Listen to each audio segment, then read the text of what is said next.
साथीहरू नमस्कार। अर्घाखाँची जिल्ला सन्धिखर्क नगरपालिका 4 वाङ्लामा अवस्थित अहिले म यो बैकुण्ठपुरीमा छु। हजुरलाई बैकुण्ठपुरीको केही दृश्यहरू मैले देखाउँदैछु साथीहरू। यहाँ पुरानो हामीले घर घरायसी रूपमा प्रयोग गरिने सामानहरू सम्पूर्ण छन्। हजुरलाई त्यो सामान देखेर कस्तो रहेछ त घर घरायसी सामानहरू भन्ने कुरा हजुरलाई थाहा हुन्छ। हजुरहरूलाई म बिस्तारै सबै देखाउँदैछु है साथीहरू।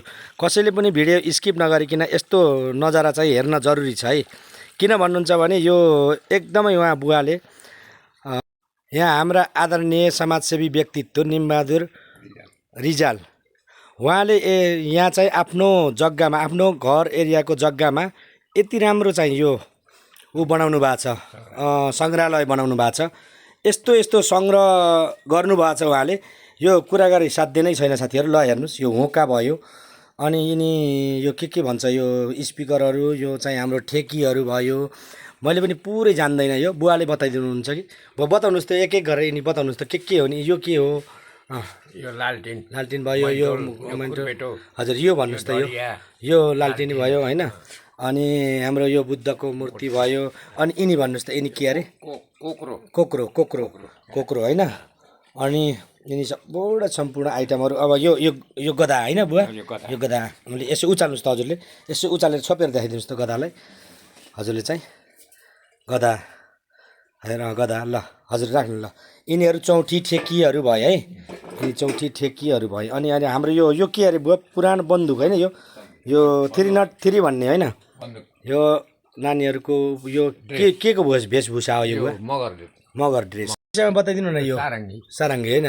यो सारङ्गी तराईमा हो नि, भूमि चराको हजुर गुण हो। अनि यो के होला? यो त यो माकुराको जालो बनाएको हो यो।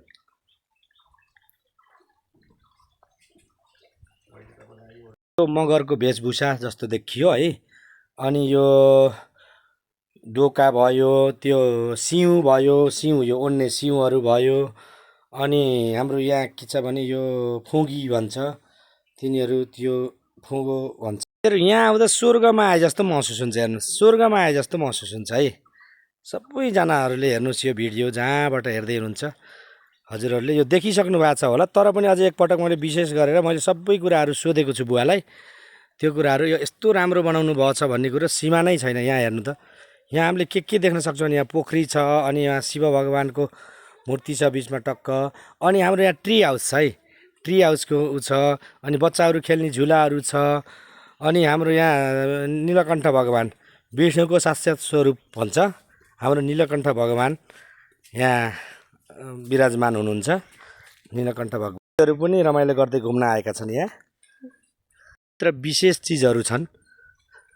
अनि यो गोरु गाडा भयो, धर्मशालामा पानीको पहिला पानी पिनको लागि मान्छेले पुण्य गर्नको लागि यो राख्ने गर्थे बाटोमा भने। यो चाहिँ हाम्रो के भन्छ भने यो डाँडी हो। यो डाँडी कार्पेट पनि भन्ने चलन थियो। यो डाँडी अलि स्ट्यान्डर्डले यो बोक्ने गर्थे भने यो डोकोहरू भयो। अनि यहाँ तपाईँको अनि यो सिँढी छ, यो माथि आँटीमा जानको लागि, आँटी भन्थ्यौँ हामीले पहिला, आँटीमा जानको लागि सिँढी, जुगा भयो। अनि यो कोल भयो, हेर्नु त, कोल एकदम कोलको दृश्य राम्रो देख्न सक्नुहुन्छ। अनि यो डोकाहरू भयो, अनि यो ढिकी भयो, अनि यो मुही गर्नको लागि यो छ। अनि यिनी मधुसहरूको आइटमहरू छ, यता मधुसहरूको आइटमहरू छ। अनि साथीहरू डोकाहरूको आइटमहरू हेर्नु। अनि यो सबै आइटमहरू यहाँ हेर्नु त हजुर। यो भिडियो नछुटाइकन सलक्क हेर्नुहोस्। यो स्वर्ग जस्तो ठाउँ छ साथीहरू। एकदमै यो ठाउँलाई उजागर गर्नको लागि नै मैले यो भिडियो बनाएको हो। यहाँको एकदमै नजारा मनमोहक छ साथीहरू। अब यहाँ कुरा गरिसाध्यै छैन। भिडियो अलिकति लामो भयो, साथीहरूले त्यही पनि हेरिदिनुहुनेछ भन्ने चाहिँ मलाई अपेक्षा छ। साथीहरूले चाहिँ यो भिडियो हेर्नुहुनेछ भन्ने अपेक्षा छ। हाम्रो शेषनाग माथि बुढो नीलकण्ठ विष्णुको साक्षात् स्वरूप विराजमान हुनुहुन्छ। एकदमै आकर्षक र मनमोहक बनाउनु भएको छ है यो पार्कलाई। यो पार्कै हो, एउटा चाहिँ पार्क हो। यो चाहिँ एउटा के भन्छ म्युजियम जस्तो त्यो चाहिँ हो। ल साथीहरू, अहिले यति नै है त। ल हस्, नमस्ते।